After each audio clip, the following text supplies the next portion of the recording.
Hi everyone.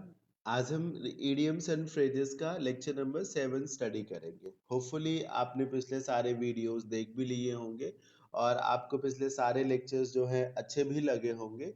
किसी भी तरीके का कोई सजेशन हो या किसी भी तरीके की कोई कंप्लेन हो तो आपके बैच में जो चैट वाला ऑप्शन है, जो चैट विंडो है, उस पे जा करके अपना सजेशन, अपना फीडबैक, अपनी कंप्लेन आप वहाँ मेंशन कर सकते हैं। मैं उसे देखता हूँ और वहाँ से मैं आपसे ज़रूर कांटेक्ट कर सकता हूँ। अगर आप चाहें तो सीधे मेरे से फ़ोन करके भी बात कर सकते हैं कि आपको और क्या डिमांड है या फिर आपको इसमें क्या खामी नज़र आ रही है या बड़ा अच्छा लग रहा है, तो आप थैंक यू बोलने के लिए भी मुझे फ़ोन कर सकते हैं। ठीक है? और मेरा नंबर ये है 9935923221। चलिए आज के सेशन को स्टार्ट करते हैं। पहला ईडीएम है एट सिक्सेस एंड सेवंस। मैं आपको बताऊं ये बहुत ही कॉमन ईडीएम है और किसी भी ईडीएम के कॉमन होने का मतलब है कि वो बहुत ज्यादा इंपॉर्टेंट है, घूम फिर के बहुत ज्यादा पूछा जाता है। एट सिक्सेस एंड सेवंस में होने का मतलब है बिखरा हुआ होना। एक शब्द होता है तितर बितर होना, मतलब चीजें इधर उधर फैली पड़ी हुई हो, है ना। जैसे मान लीजिए घर में पति पत्नी के बीच में झगड़ा हो गया हो, तो बर्तन फेंक फेंक के पत्नी मार रही हो पति को, मान लो है, तो वो इधर उधर बिखरे पड़े हुए हो बर्तन। एट सिक्सेस एंड सेवंस कहा जा सकता है। जैसे अभी एग्जाम्पल को देखिएगा, इसमें लिखा हुआ है after robbery in the bank everything was sixes at sixes and sevens. Bank में रॉबरी हो जाती, लूट हो जाती है, चोरी हो जाती है। इसके बाद क्या होगा? कोई चीज यहाँ पड़ी होगी, कोई चीज वहां पड़ी होगी, कुछ फाइलें खुली पड़ी होंगी, कुछ फाइलें इधर से उधर पड़ी होंगी ना, चीजें कुछ टूटी फूटी पड़ी होंगी। तो एट सिक्सेस एंड सेवंस इसी को कहा जाता है। चीजें बिखरी हुई, इधर की उधर, अव्यवस्थित हो एक तरीके से। हेयर एंड देयर, स्कैटर्ड जिसको कहा जा सकता है। मीनिंग आप देख रहे हैं ना, हेयर एंड देयर, यहाँ वहां, या फिर स्कैटर्ड, बिखरा हुआ। Number 2, be on tenterhooks. Tenterhooks पे होने का मतलब है कि अनसर्टेन होना, डाउटफुल होना। मतलब ये जो एक स्टेबिलिटी होती है और एक अनस्टेबिलिटी होती है, तो अनस्टेबिलिटी में होना, अनिश्चितता में होना कि आज नौकरी है, कल रहेगी कि नहीं रहेगी। ऑन टेंटर हुक्स जिसको कहा जा सकता है। या फिर मैं आपको और सही बात बताऊं, लॉकडाउन की वजह से बहुत से लोगों की नौकरियां जो है वो चली गई। जिनकी नहीं गई तो उनको क्या लग रहा होगा, पता नहीं यार ऐसा ना हो कि मेरे फ्रेंड की जॉब चली गई, इसी कंपनी में मेरा कलीग निकाल दिया गया, मैं भी ना निकाल दिया जाऊं कहीं। तो वो टेंटर हुक्स पे था। वो बार बार जब ये सोच रहा था ना कि मैं कब तक रखा जाऊंगा इस कंपनी में, मुझे मालूम ही नहीं है। तो his mental state was on the tenter hooks.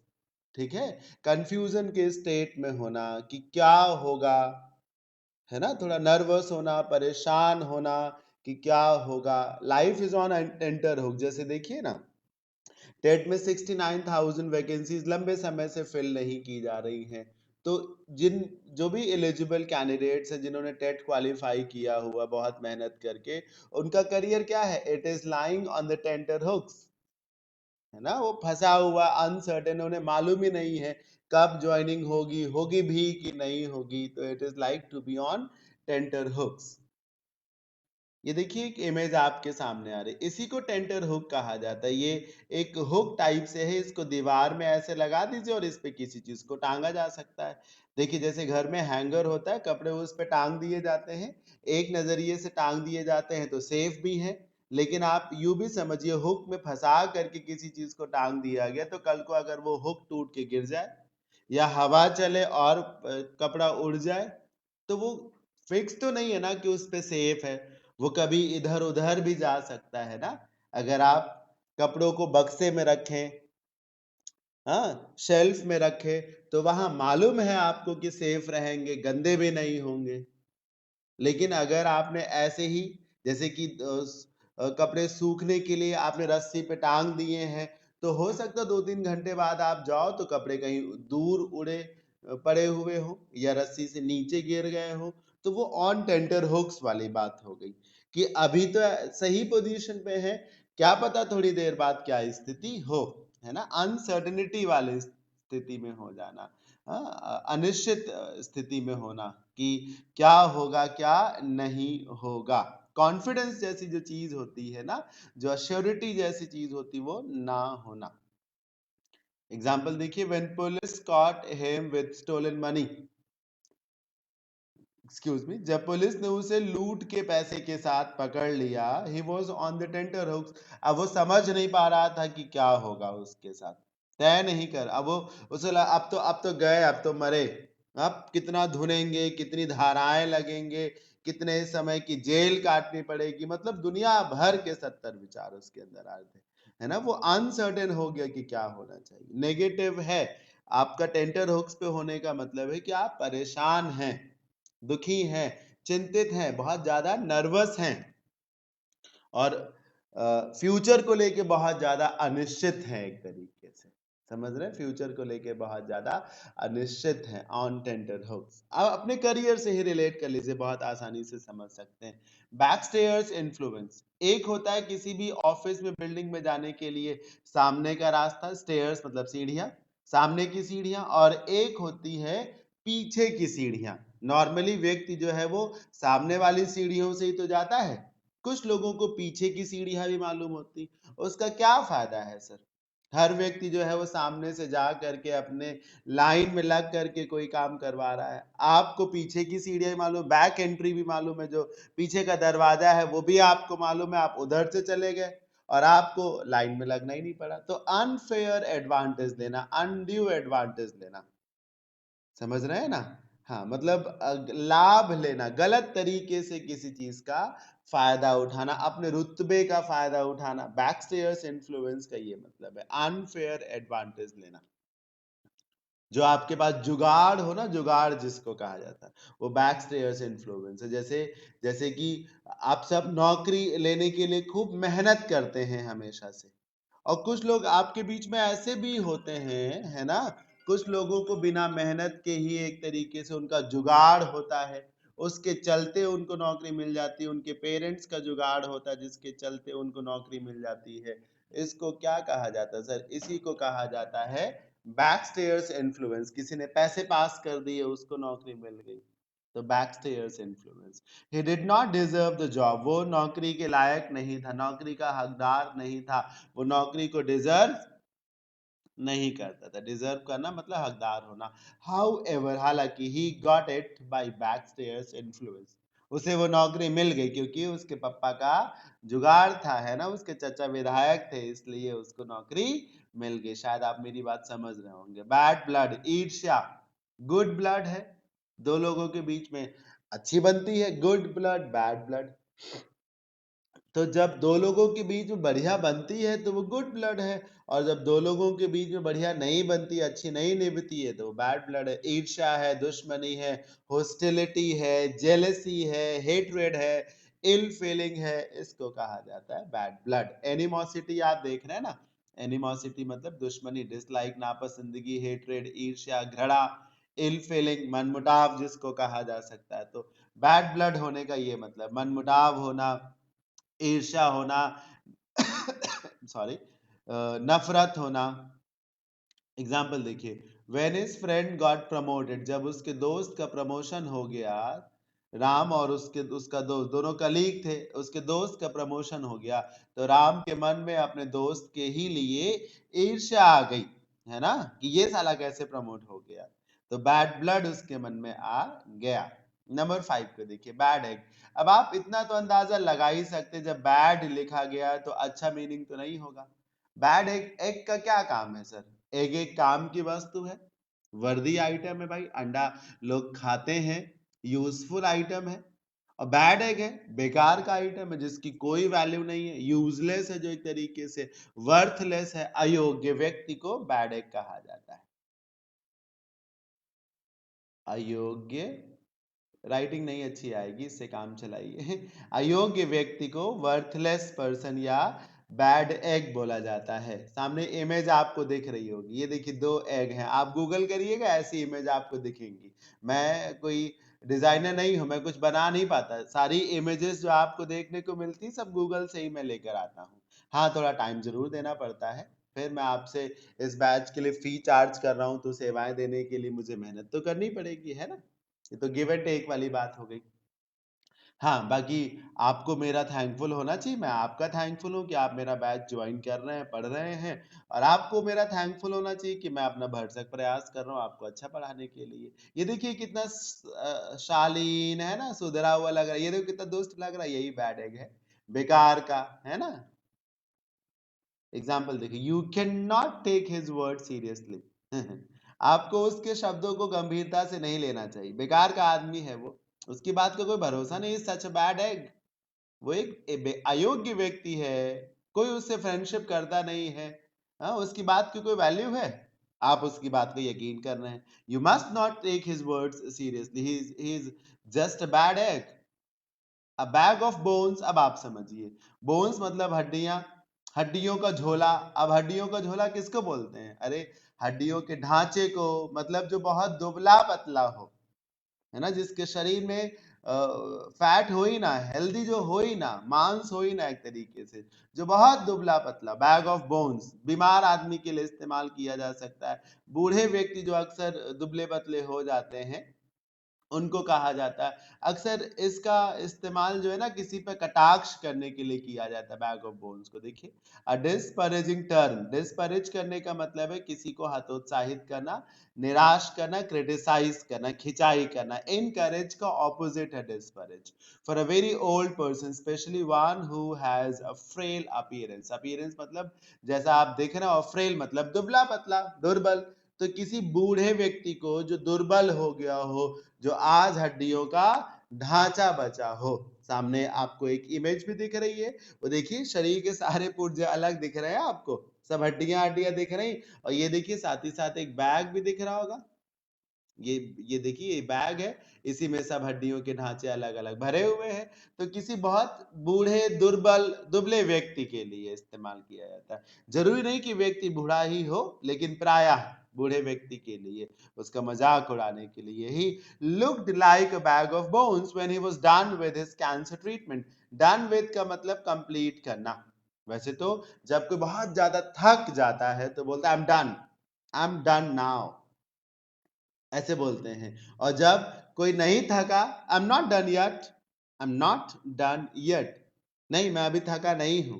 जैसे जैसे समझिएगा, एक व्यक्ति 60 इयर्स में रिटायर्ड हो रहा है, वो कह रहा है बहुत भैया ऊब गया, बढ़िया हुआ रिटायर हो गया, अब घर पे बैठेंगे, मतलब जी उब गया है, बहुत नौकरी कर लिया, आई एम डन नाउ। एक वो व्यक्ति है। एक कह रहा है यार नहीं यार, अभी तो मैं यंग हूं, हट्टा कट्टा हूं। जैसे take example of retired army officer जो 40 to 45 के एज में रिटायर हो जाते हैं, कई बार 35 के एज में रिटायर हो जाते हैं लोग। तो वो अपने आप को नहीं मानते ना, दैट दे आर डन।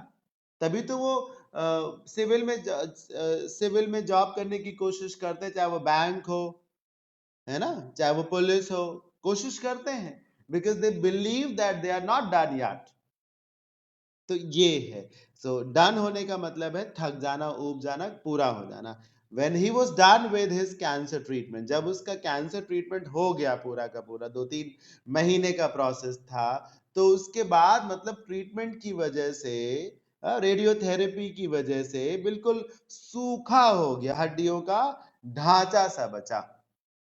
अच्छा, नंबर 7, बेट द हुक। बेट का मतलब होता है एक शेप देना, BAIT, बेट मतलब एक शेप देना। बेट का मतलब तो कई बार लालच देना भी होता है सर, चारे को भी बेट कहा जाता है। Bait the hook to suit the fish, ये मछली पकड़ने वाला जो कांटा होता है ना, उससे रिलेट करता है sir. Bait the hook to suit the fish मतलब चीजों को ऐसे करना कि वो दूसरे के लिए हेल्पफुल हो, दूसरों के एंगल से चीजों को सोच करके देखना। समझ रहे हैं ना? हाँ, दूसरों के एंगल से। ये देखिए, जरा इमेज को देखिए, ये आप देख सकते हैं, ये हुक है। अरे चलो यार, कहाँ गया ये? ये देखिए, ये हुक है, इसी में आगे रॉड होगी। ये देखिए, ये देखिए, ये हुक है, ये और इसके ऊपर चॉकलेट लगा दी गई है। अब मछली इसमें नहीं फंसेगी, है। और अगर ऐसे हो, ऐसे ऐसे, और चारा यहाँ पर हो, तो मछली जब इस चारे को खाने चलेगी तो पहले इसी में फंस जाएगी। यहां पर चारा लगा दिया गया तो मछली को सूट करा, मछली फंसेगी नहीं। मेरी बात आप समझ रहे हैं ना? तो कभी कभी चीजों को दूसरे के नजरिए से देखना, समझना, दूसरे के लिए क्या हितकर होगा, दूसरे के लिए क्या बेहतर होगा, इस नजरिए से देखना। और इसको एक और तरीके से समझा जा सकता है यहीं पर। जैसे आप समझिए, ये फिर से है, ठीक, ये हुक है, इसी में चारा लगा दिया गया, फंसा दिया गया। तो आपने ये सोच कर कि इसी हुक के बगल में चारा लगाया कि यही मछली को अच्छा लगेगा, सूट यही करेगा भाई। कैसे? हमको भी सूट करेगा, मछली को भी सूट करेगा। सूट मछली को कैसे करेगा? मछली आएगी, इसमें फंस जाएगी, समझ रहे हैं, और हमको हमको पकड़ में भी आ जाएगी एक तरीके से। तो वो उसके हिसाब से आपने कर दिया। जनरली इसका मीनिंग यही है कि चीजों को दूसरे के नजरिए से समझने की कोशिश करना, कुछ ऐसा करना जो आपको नहीं बल्कि सामने वाले व्यक्ति को सूट करता हो। To look at things from other person's point of view, दूसरे के नजरिए से चीजों को देखना। एग्जाम्पल भी है, देखिए, sometimes we need to bait the hook to shoot the fish by giving value to other people's opinion. कभी कभी हमें दूसरे के नजरियों से, दूसरों के भी नजरिए से चीजों को देखना होता है। हमेशा अपनी ही मनमानी ठीक नहीं होती, हमेशा अपनी ही बात सही नहीं होती, समझ रहे हैं? जैसे मोहब्बतें मूवी में शाहरुख खान आखिर तक अमिताभ बच्चन को यही तो समझा रहा होता है कि what you always think, what you always do may not be right, you need to bait the hook to shoot the fish. दूसरों के भी एंगल से देखिए, दूसरों के भी पॉइंट ऑफ व्यू से देखिए, what they want, what they want to get, what they want to do, है ना, इस तरीके से। जैसे पेरेंट्स को चाहिए जब बच्चे बड़े हो जाएं तो सिर्फ अपने ही ऑर्डर्स उन पे नहीं थोपने चाहिए, उनके भी ओपिनियंस को वैल्यू देनी चाहिए। उन्हें ऐसा ही करना चाहिए कि बच्चों की भी रजामंदी जिसमें हो वही ठीक है। बेकर्स डॉजन, डॉजन मतलब 12, डॉजन मतलब संख्या में 12, और बेकर मतलब वो जो एक तरीके से बेकरी प्रोडक्ट्स बना रहा हो, है ना, जो बेकरी प्रोडक्ट्स बना रहा हो उसी को बेकर कहा जाएगा। डॉजन मतलब 12। अब आप इमेज देखिए सर, इनको गिनिएगा सर, 4 8 और ये 12, 4 8 और ये 12 और ये 13 13। क्या होता है, जो बेकर होता है वो जब 12 गिनेगा, प्रोडक्ट आपको 12 गिन के देगा, तो अलग से वो एक एक्स्ट्रा भी डाल देगा, ताकि अगर इन 12 में से कोई खराब हो तो आप रिग्रेट ना करें, या आपको ये ना लगे कि उस बेकर ने मुझे लूट लिया है, तो वो 13 कर देता है। मैं इसको मनिहार के नजरिए से समझाता हूँ। मनिहार जो चूड़ियां पहनाने के लिए महिलाओं को आता है, कभी भी गौर करिए, आप किसी मनिहार से चूड़ियां जैसे कोई महिला लेती है तो बोला कि 1 दर्जन चाहिए, तो वो 1 दर्जन मतलब 12 को काउंट किया, फिर वो अलग से एक बढ़ा करके भी दे देता है, समझ रहे हैं ना, 13 कर देता, ताकि अगर एक चिटकी भी निकली, टूटी भी निकली, तो रिग्रेट नहीं करना पड़ेगा ना उस महिला को। तो बेकर्स डॉजन का ये मतलब है 13 इन काउंटिंग, नंबर में 13 होना, संख्या में 13 होना। When Jacob went to the bakery to buy donuts for the office, जब जैकब गया बेकरी डोनट्स को लेने के लिए, he made sure to get a baker's dozen, उसने ये पूरी कोशिश की कि 12 की जगह उसे 13 मिल जाए, so that he could sneak one, ताकि वो एक को चुरा सके। स्नीक मतलब निकालना, धीरे से चुराना। One to eat on the way back to work, ताकि रास्ते में जब वो वापस ऑफिस लौटे तो एक उसी में से निकाल करके चुपके से वो खा सके, संख्या में फिर भी 12 रह जाएं। तो बेकर्स डजन मतलब 13 इन नंबर। बैंडी वर्ड्स, जरा इमेज को देखिए, ये देखिए, दो शख्स हैं, एक महिला है, पॉसिबली एक पुरुष है, दोनों देख रहे हैं कैसे एक दूसरे को घूर रहे हैं, सिर्फ घूर नहीं रहे, एक दूसरे पर क्या कर रहे हैं, भड़के हुए चिल्ला रहे हैं, देख रहे हैं, यही बैंडी वर्ड्स है। बैंडी मतलब होता है चिल्लाना, गुस्सा करना, भड़कना किसी पर। तो बैंडी मतलब भड़कना, गुस्सा करना, चिल्लाना, लैश आउट करना, कंप्लेन करना, क्रिटिसाइज करना, लैम्बास्ट करना, चिल्लाना, गुस्सा करना। तो बैंडी वर्ड्स का मतलब है किसी से बहस करना, आर्ग्यू करना। लेट्स नॉट बैंडी वर्ड्स, कोई कह रहा चलो बहस बंद कर देते हैं, this crime was committed by terrorist, है ना, ये जो क्राइम है ये आतंकियों के द्वारा किया गया था, murderers, cowards who use a particular faith to hide behind, ये जो अपराध है किसी भले व्यक्ति ने नहीं किया है, आतंकियों ने किया है, कायरों ने किया है, ये जो किसी धर्म विशेष का इस्तेमाल करते हैं अपने आप को छिपाने के लिए। तो किसी धर्म को गलती देने का जो हम काम कर रहे हैं इसे बंद करना चाहिए, आपस में लड़ना हमें बंद करना चाहिए, ये तो काम हमारे आपका नहीं है, अच्छे लोगों का नहीं है ना। तो बैंडी वर्ड्स मतलब एक दूसरे से बहस करना, गुस्सा करना। बेटेड ब्रेथ, ब्रेथ मतलब सांस, और बेट मतलब रोकना, रोकना। जैसे जैसे आपका रिजल्ट आया हो, आपको पता चल गया, ऑनलाइन रिजल्ट आया, आपने अपना रोल नंबर एंटर किया, अब उसके बाद आप क्या करेंगे सर? पहले आप शुरू से ही बड़ा नर्वस रहेंगे, लेकिन जब आप रोल नंबर एंटर करेंगे और उसके बाद सबमिट बटन को प्रेस करेंगे, ये जो 2 4 5 10 सेकेंड का टाइम लेगा सर्वर से डेटा फेच होने में, उस 20 तक आप ऊपर की सांस ऊपर, नीचे की सांस नीचे रखेंगे ना, सांस लेना बंद कर देंगे ना, ऐसा ही तो करेंगे, मतलब अपने आप को पूरी तरीके से होल्ड करेंगे, अब क्या होगा, अब क्या होगा। This is called bated breath. बहुत ही एंजाइटी में होना, बहुत ज्यादा नर्वस होना, मतलब अपनी सांसें रोक लेना।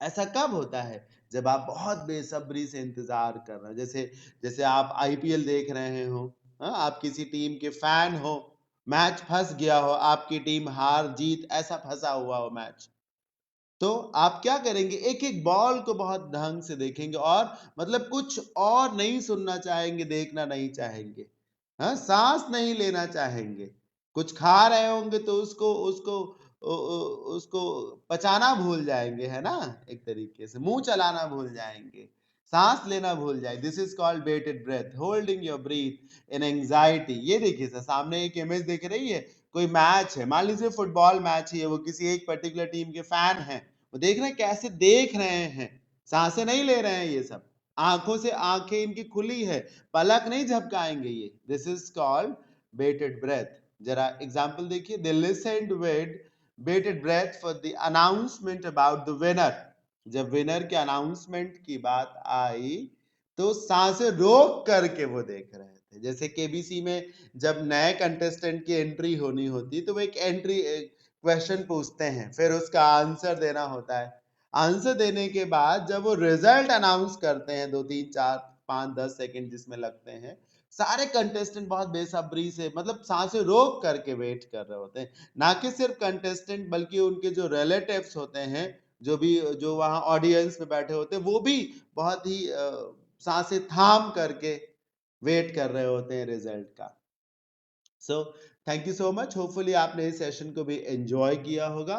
मैं बार बार कोशिश करता हूं कि आपको ईडीएम्स एंड फ्रेजेस लर्न ना करने पड़े, समझ करके ही आप काम चला सके, लेकिन इसमें आपको 100% विन तभी मिलेगी, 100% सक्सेस तभी मिलेगी जब एक ही सेशन को आप 2 से 3 बार देखेंगे। इस बात को ध्यान रखिएगा सर, एक सेशन एक बार देख लेने से चीजें भूल सकते हैं आप, है ना, तो मल्टीपल टाइम्स देखना चाहिए, और हमेशा ऐसा ही होता है, किसी भी चीज को, किसी भी रूल को कई बार पढ़ना पड़ता है ना, ये सबके साथ है, not just with you only.